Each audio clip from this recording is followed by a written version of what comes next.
the beautiful Rhipsalis Elliptica. Now this is a Brazilian native that is sadly threatened due to habitat loss.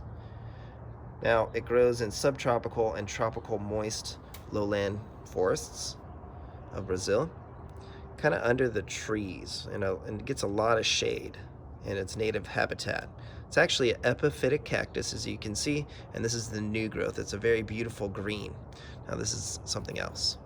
So right here, you can see it's getting a little overexposed, but I wanted you to see how much sunlight this thing gets first thing in the morning. And it will turn a kind of a copper bronze, especially if it gets too much sun. It's gonna turn on to like a full bronze color.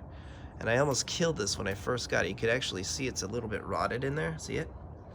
And that was because I had it under a jacaranda tree and it just was getting too much sunlight. It turned full reddish bronze, almost died, and then I put it into this pot with some epiphyllums. So I probably shouldn't keep them mixed, but hey, it's happy, I'm gonna leave it alone. Now, I recommend growing it in full shade. As you can see, it only gets this little bit first morning sunlight, and it's gonna be in the shade the rest of the day, and it's doing great. So amazing growth this season, even in the winter. Now it will have small and yellow flowers. They're very petite, and I haven't seen that yet. Now, this plant is easy to take from cuttings. You can propagate it easily. You can just take one of these leaves, let it dry out a bit, and plant it in some well-draining soil, and don't overwater it. So really beautiful, kind of wide-leafed, unique-looking succulent. I really, really like this plant. You can see the new growth is what I think is my favorite thing about it.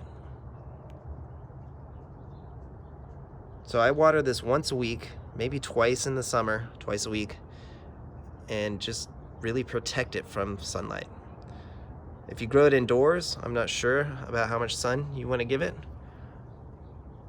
but I would probably say less is better.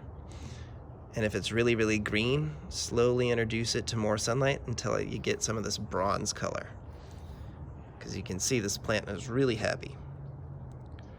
So I will say it's very kind of cold sensitive. You can see some of the discoloration here as we get into the 40s. And I will say it's tolerated down to about 32 degrees and survived. So there you go. Give us a like and a subscribe, and hopefully you can get one of these beautiful plants. All right, have a great day.